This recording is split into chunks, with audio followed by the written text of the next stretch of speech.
pretty excited to show the proof and concept on these really long arrows. You know, they're super heavy, so I mean, 700 to 800 grains just on these. So we get really good penetration.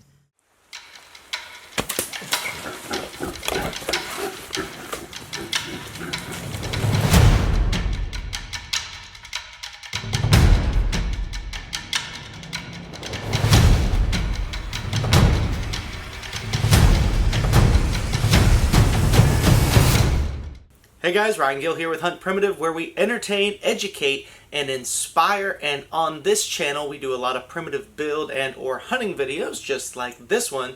So if you're new here, do please consider subscribing. Today we're going to talk about hunting with long arrows and the evolution of the bow and arrow.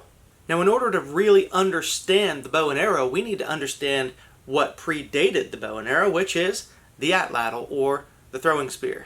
Now, the atlatl is an extremely efficient hunting implement, especially for hunting very large, robust animals. And while we can be very accurate with the atlatl system, one of the biggest drawbacks to the atlatl system is the throw itself, which oftentimes alerts smaller animals that tend to get out of the way before the spear ever arrives. We of course observed and recorded a lot of this in our Noonan document experience, which I'll drop a link down in the description if you haven't seen that, but that's where we recreated a Noonan atlatl system, went and hunted with it, and even hunting hogs, they get out of the way incredibly fast, and they're not even nearly as quick as deer are.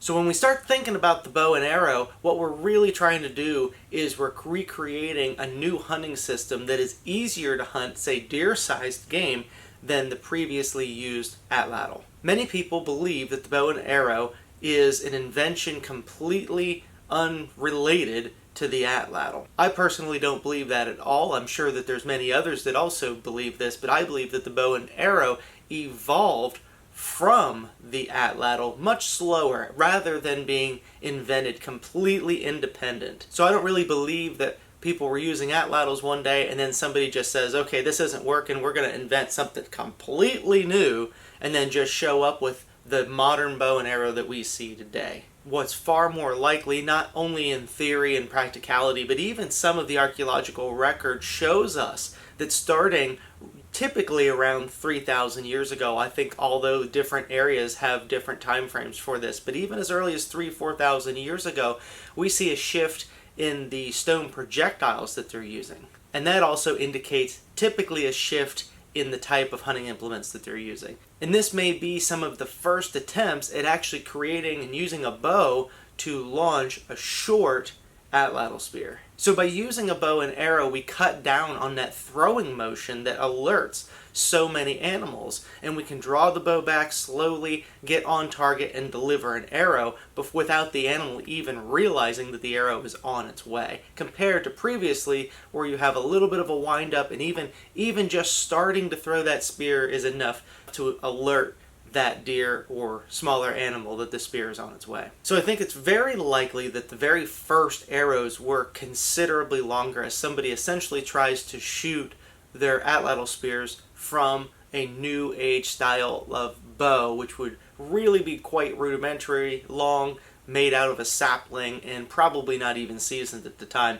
And it's probably a miracle that they ever adopted the bow and arrow system, because it's a little bit more complex really in construction than people give credit for. But what we probably see as either a shortened atlatl spear or one that's been intentionally cut off, but likely still utilizes the inset foreshaft technology. And as time goes by and the system evolves and it becomes more readily used and accepted as a new great hunting tool for hunting deer-sized game, I think we then start seeing the arrows getting a little bit thinner, a little bit more streamlined, and even a little bit shorter. But of course, this doesn't happen overnight. This happens over a period of hundreds, potentially even a couple thousand years. Because there's an interesting thing about the bow and arrow system that many people aren't really aware of. And that is, when you have a bow and a very early style of bow and arrow that is not very efficient, it has a very hard time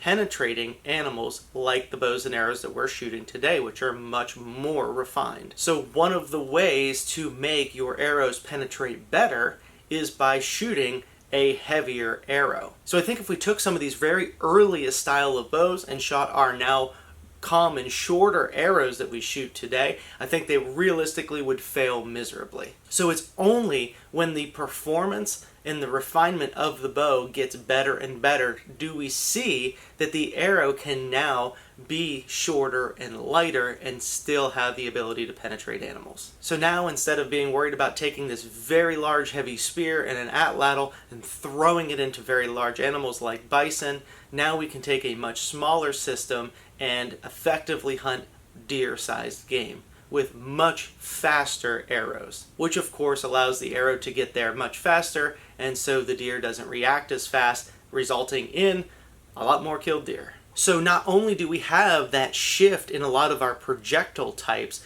a few thousand years ago that would indicate a shift in a hunting implement system, but we also have some proof in concept that there are still people today shooting exceptionally long arrows, such as people in the Amazon, the Hadza in Africa, and also the bows and arrows of Papua New Guinea. And of course, whenever we think about more modern Native American style of bows and arrows, the arrows are significantly shorter. But one of the things that we have different here in North America versus some of the jungle climates, obviously, is less humidity, which does make for a better bow. And also we've got just a very rich bow and arrow culture in North America, as well as in Europe and Asia as well, which has really allowed these bows to be more and more refined over periods of time, allowing the arrows to become shorter and shorter and shorter, which makes the bow and arrow exceptionally efficient when you're shooting shorter, lighter arrows that are going much faster,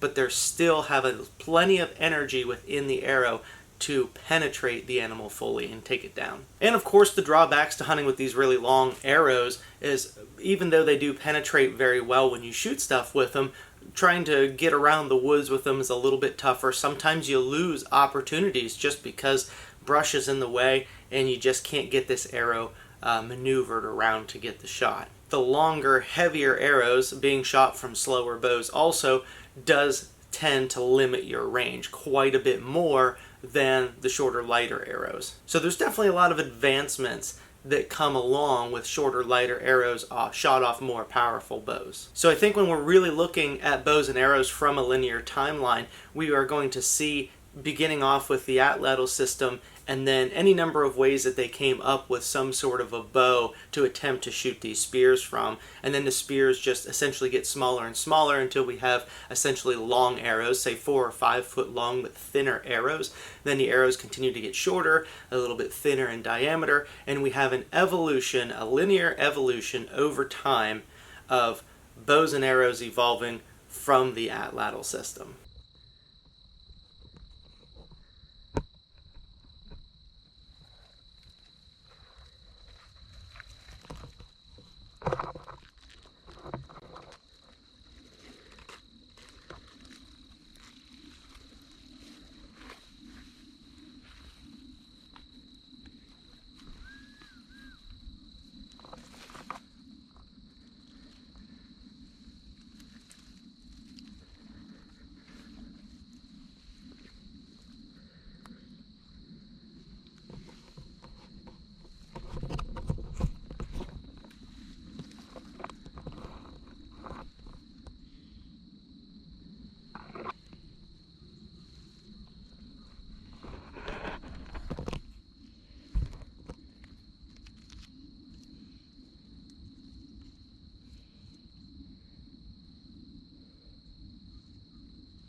I came up, and there was one up.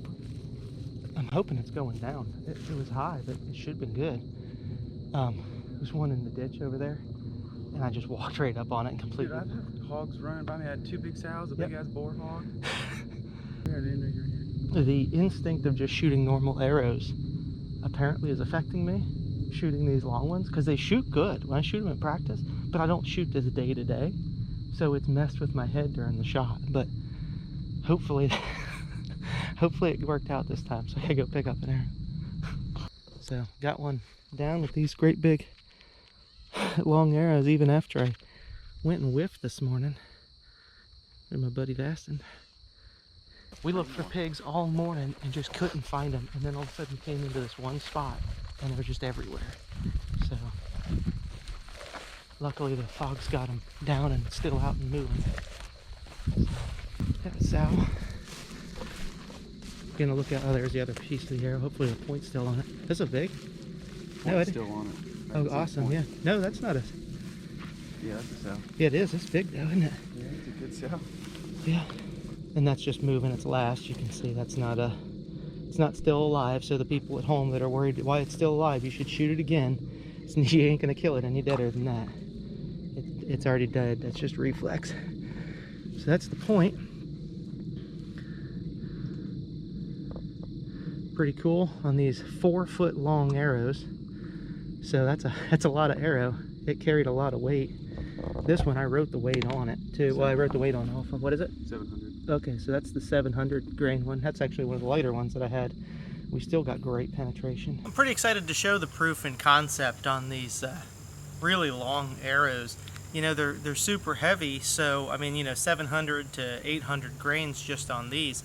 So we get really good penetration.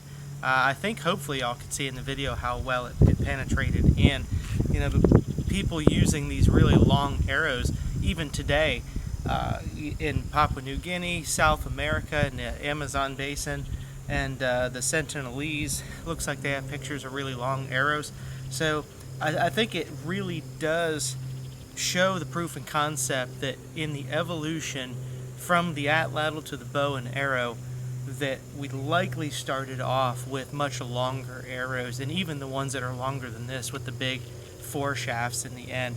But you know, sinew bowstring, that's my HuntPrimitive model bow, and it's the one we use the red ochre paint on the tip. Sinew bowstring, solid piece of wood.